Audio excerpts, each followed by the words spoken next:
The chamber of the Galactic Council was a place of silence and power. It floated above a dying red star, its walls made of crystal that shimmered like frozen fire.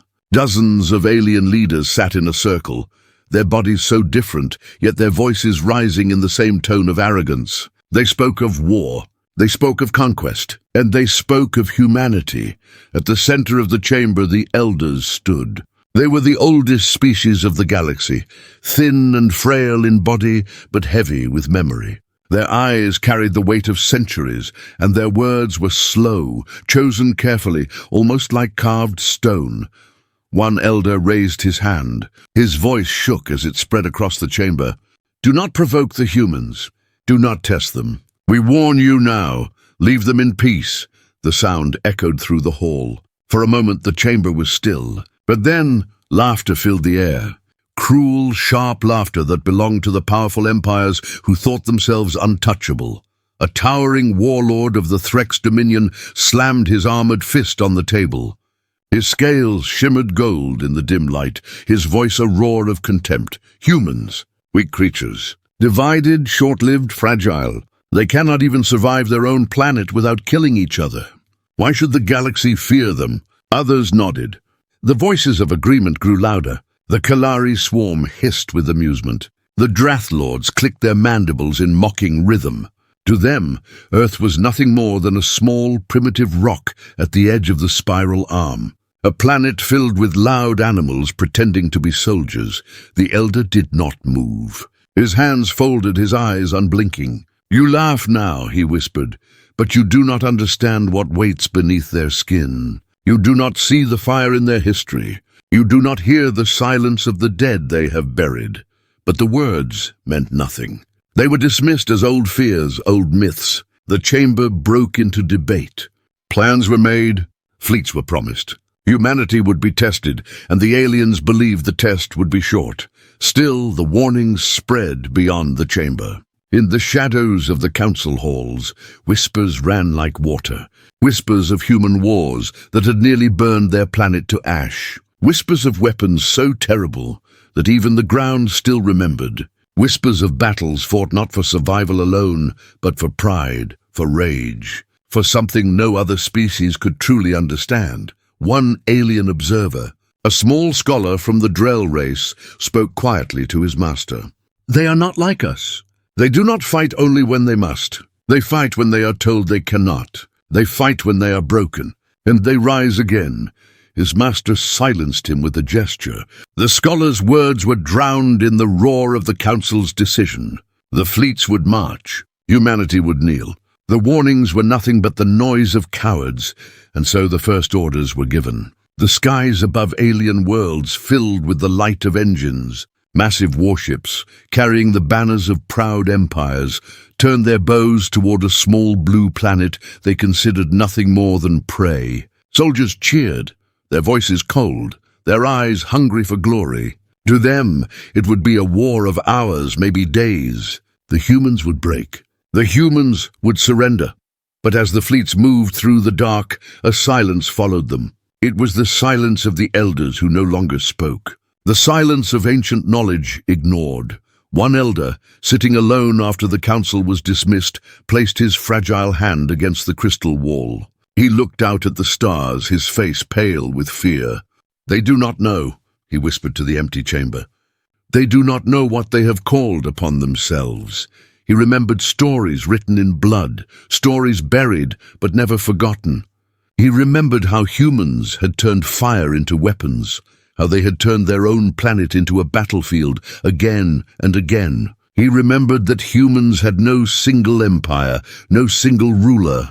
They were many, they were unpredictable, and when cornered, they did not kneel. They fought until the ground itself was broken, but the galaxy did not believe him. The galaxy laughed. The fleets drew closer to Earth, their shadows stretching long across the stars. They sent messages ahead, messages filled with arrogance. "Surrender your world. Kneel before us and you may live." On Earth, silence was the reply. No surrender, no words, only quiet. That quiet unsettled some commanders, but they pushed the thought away. To them, silence was weakness. To them, silence meant fear. They did not see what was coming, and so the stage was set. The warnings were ignored. The Council's words were buried under laughter. The galaxy marched to test humanity, believing the test would be simple. But in the silence of Earth, something stirred. Something patient. Something ancient. The humans were waiting, and the galaxy had already taken its first step toward extinction. The alien fleets moved through the void like rivers of steel and fire. Thousands of ships cut across the darkness, their engines glowing blue and green against the endless night. They carried soldiers, weapons, and the pride of empires that had ruled for centuries. To them, this was not war. This was a show of power. Commanders spoke with confidence. Generals promised their people that humanity would fall within days. On the ships of the Threx Dominion, soldiers sang victory songs before the battle had even begun. On the hive carriers of the Kalari swarm, the young were told to prepare for feasts after the humans were enslaved. In their minds, Earth was already broken, but far below, on the small blue planet, silence answered. Earth did not send surrender. Earth did not send fear. Earth sent nothing.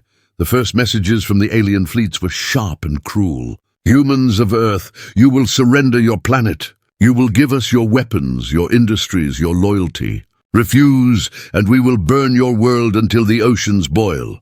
Still silence. Admiral Karthos of the Drath fleet laughed when he heard no reply. His mandibles clicked as he stood before the bridge window, watching Earth grow larger in the distance. They are frozen in fear. They do not even dare to answer. This will be a quick strike. Yet one of his officers hesitated. Admiral, why no words at all? Not even an insult. It feels wrong. Karthos struck the floor with his clawed staff. Wrong. It feels perfect. Fear makes prey quiet. Remember that. So the fleets moved closer. They cut through the orbit of the moon, their shadows falling across Earth's night skies. Cities looked up and saw stars vanish behind the massive shapes. Children pointed. Governments watched. The world knew war was above them, and still, silence. The first attack order was simple, a show of force. A single city was chosen to bend the humans' will. Plasma cannons were prepared, their barrels glowing with energy. Commanders smiled as countdowns began. 10 seconds, 5, 0. But when the weapons fired, the sky did not burn. The blasts vanished in silence, swallowed by something unseen. On the control screens of the alien fleets, warnings screamed. Their plasma bolts had not reached the ground. They had been stopped. Impossible. One commander shouted, "What weapon can absorb this energy?" Another wave was fired, and again the result was the same. Earth was not burning. Earth was waiting. Then the humans answered. Across the orbit, human ships rose from hiding. They were not massive, not beautiful. They were built for survival, not for pride. Their hulls were patched with scars of old wars, their weapons strange and brutal in design. But when they fired, the stars themselves seemed to tremble. Missiles streaked across the black like burning arrows. Railguns screamed, their projectiles tearing through alien shields like glass. The first alien destroyer split apart in seconds, its body burning in silence before exploding into fragments that scattered like meteors. On the Drath Bridge, Admiral Karthos roared, his confidence breaking. "Shields up! Return fire!" Weapons roared back, but human ships moved in ways the aliens had not expected. They did not fight with rigid formation. They fought like predators. They broke ranks, split apart, feigned weakness, then struck like knives. The aliens had numbers. They had experience.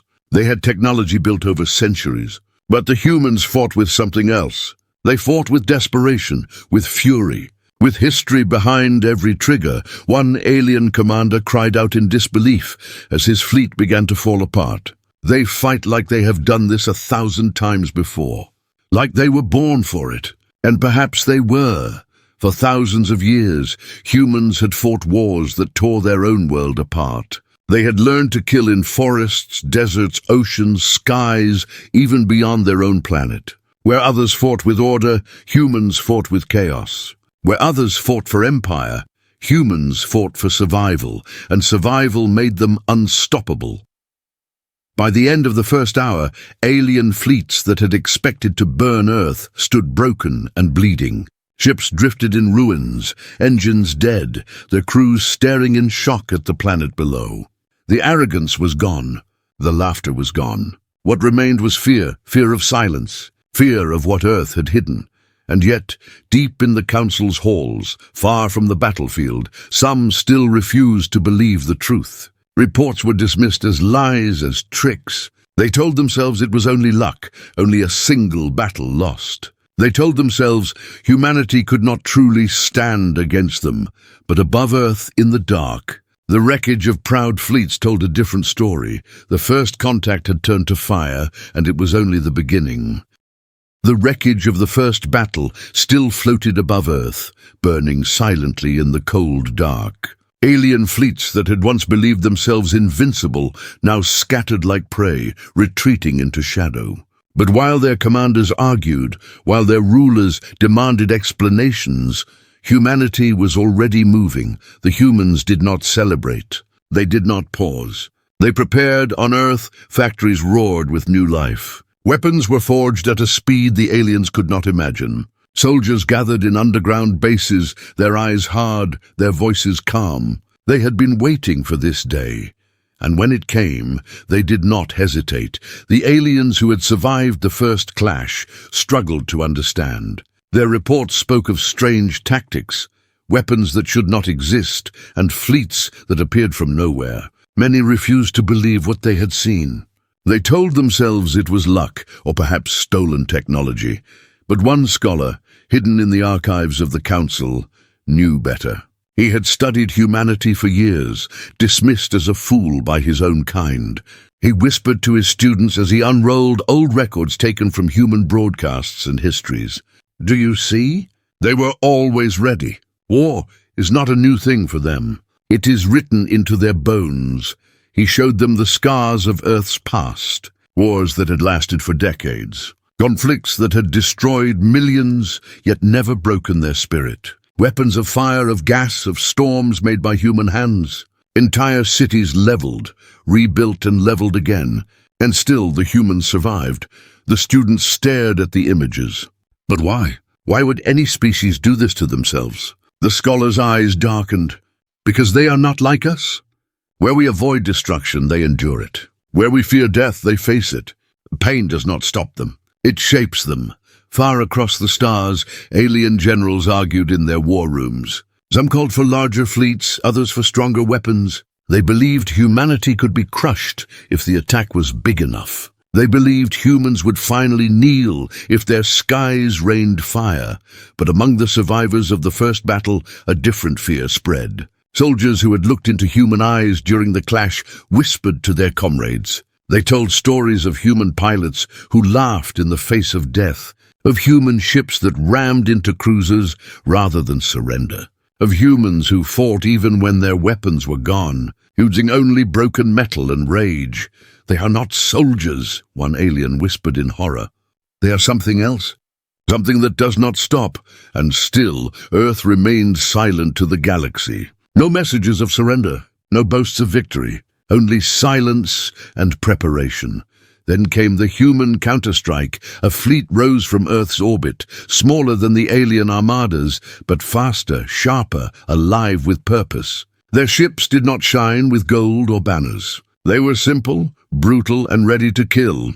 They did not move in clean formation. They moved like predators in the wild, circling, breaking apart, and striking where no enemy expected. The first target was not chosen at random. Humanity struck at a supply line, deep in alien territory. A convoy of transports, guarded by cruisers, moved through a quiet sector. They did not expect an attack. They did not expect humans to already be there, but they came. Human ships fell upon them like wolves in the dark. Missiles tore through engines. Railguns split armored hulls. Soldiers boarded the survivors with a fury that shook the enemy to their core. In the end, nothing was left but silence and ruin. The message was clear. Humanity was not waiting anymore. Humanity was hunting. When news reached the Council, panic rippled through the chamber. Some leaders shouted for total war, others begged for retreat. The elders said nothing. Their warning had already been given and ignored. One elder finally spoke, his voice low and cold. "Now they will show you what it means to fight a species that has faced extinction again and again and never surrendered. You thought them weak because they are divided. You thought them fragile because they die young.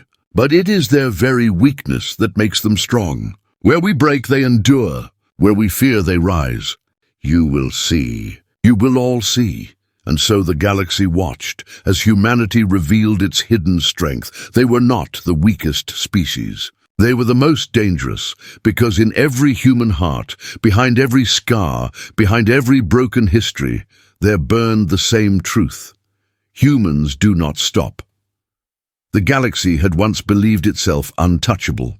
For centuries, empires rose and fell, but the great powers remained unbroken. They built fleets that stretched across the stars, armies that filled entire planets, and fortresses carved into moons. They thought themselves eternal, but now cracks spread through their pride. Every message from the front carried the same weight. Humans were winning, not because of greater numbers, not because of stronger ships, but because humans fought differently. They adapted with every battle, turned every weakness into strength, and refused to surrender even when the odds screamed against them. On the ruined edge of the Kalari swarm's territory, this truth became impossible to deny. The Kalari had sent a fleet of 1,000 ships, their hives buzzing with confidence. They had faced predators before. They had devoured entire species. To them, humans were only another meal. Their ships moved like a single body, perfect in formation, perfect in timing. But when the humans struck, order collapsed into chaos. The humans did not meet them in open battle.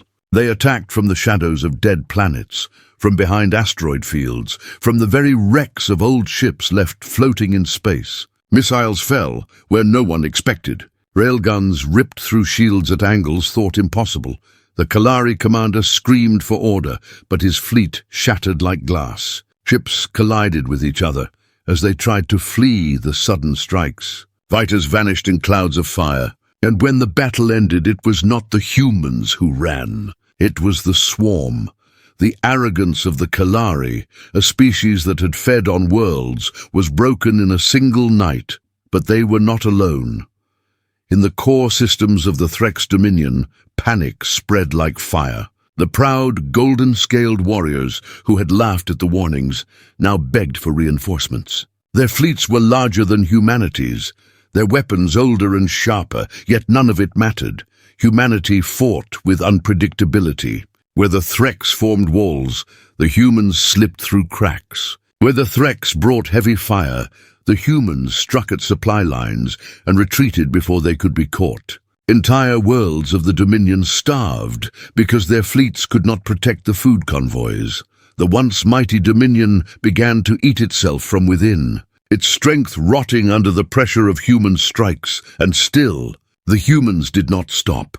One alien chronicler wrote in despair, "They are not fighting us for land. They are not fighting for slaves. They are fighting because we forced them to. And because of this, they will not rest until we are finished." Across the galaxy, old arrogance withered. The laughter that had once filled the council chamber was gone. Silence now filled the halls. Leaders who had once shouted with pride now whispered with fear.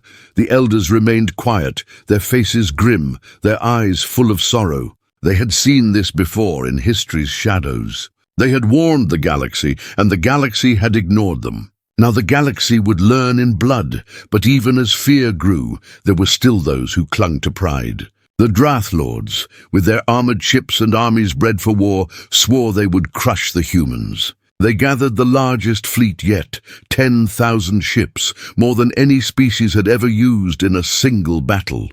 The galaxy watched as the Drath fleet moved. They watched with hope that arrogance could still be justified, that humans could still be stopped. But when the battle began, hope turned to ash. The Drath fleet found the humans waiting in silence near a dying star. For a moment, the Drath commanders believed victory was close. Their numbers dwarfed the humans. Their weapons were brighter, their ships stronger. Then the star itself burned against them. The humans had waited until the right moment, until the dying star released its flare. They lured the Drath into the path of the eruption, their ships moving just beyond the storm of fire. The Drath fleet, too large to move quickly, was caught in the blast. Shields failed, hulls burned. Thousands of ships were ripped apart in seconds. The survivors tried to flee, but the humans were there, waiting among the fire. They struck without mercy, cutting down the broken fleet until silence remained. 10,000 ships gone. The galaxy wept in silence, and humanity did not cheer. They only prepared for the next battle. For the first time, the galaxy understood the truth. This was not simply a war of fleets. This was the fall of arrogance itself. Every empire that had mocked the warnings, every ruler that had believed themselves greater, now faced the same shadow, a shadow shaped like earth, a shadow that whispered in the dark, "You should have listened." The galaxy was no longer the same. Once the great empires had spoken with pride, their voices echoing across the council chambers. Once their fleets had stretched from star to star, their banners shining like fire in the dark. But now silence ruled, silence and fear, world after world had fallen. The Kalari swarms scattered into fragments, their queens slain, their hives left empty. The proud Threk's dominion collapsed into chaos, its golden warlords hunted until none remained. The Drath Lords, who had sent the largest fleet in history, were nothing but ashes drifting around a dead star. The warnings had been ignored. The price had been paid. On the last day of the war, the galaxy watched from the shadows as humanity delivered its final answer. It began on a frozen moon at the edge of the Council's territory. A secret meeting had been called. The last rulers of the broken empires gathered in desperation, their voices trembling. They spoke of surrender, of pleading for peace. They spoke of rebuilding, if humanity would only allow them. But before their words could take shape, the sky above the moon burned. Human ships descended without warning. Their engines glowed cold blue, their weapons aimed with silence. No speeches were made, no mercy was given. The last leaders of the proud empires looked up and saw their end written in the fire. Some begged, some cursed, some tried to flee, but none escaped. And when the battle was over, nothing remained but ruins buried in snow. The humans left as they had come, without celebration, without glory. They left only silence behind. In the council chamber, where once laughter had echoed, only a handful of elders remained. They sat in the hollow hall, their thin forms bent beneath the weight of truth. They had warned the galaxy. They had spoken with all their strength. Yet no one had listened. Now the chamber was empty, its seats broken, its walls cracked. One elder spoke at last, his voice soft, barely more than a breath. They thought the humans weak. They thought them fragile. But humanity was never weak. Humanity was waiting. And when the day came, they rose. His words hung in the still air, but there was no one left to argue, no one left to laugh. The galaxy had been changed forever. Far away on Earth, the skies were calm. Cities rebuilt, factories quieted, and soldiers returned to their homes. Humanity did not declare themselves conquerors. They did not carve their banners across the stars. They simply returned to their world, to their silence. But that silence carried weight. It carried the memory of burned fleets, of shattered empires, of voices that once mocked but now were gone. The few species that had stayed away from the war trembled. They kept their distance from Earth, careful never to provoke. They whispered among themselves, passing warnings like sacred fire. Do not provoke the humans. Do not test them. If they are silent, let them be. For when they rise, they do not stop. And so the galaxy entered a new age. An age where stars still burned, where planets still lived, but where the shadow of humanity stretched across all. The aliens had paid the price for their arrogance. Extinction had followed their laughter. Silence had followed their pride. Humanity did not need to rule. Humanity only needed to survive. And in their survival, they became the strongest power of all. The final record of the Council was short. It was carved into crystal, hidden deep in the archives of a dying world. It read, "The humans were not the weakest of us. They were the last." And then the crystal was closed, never to be opened again.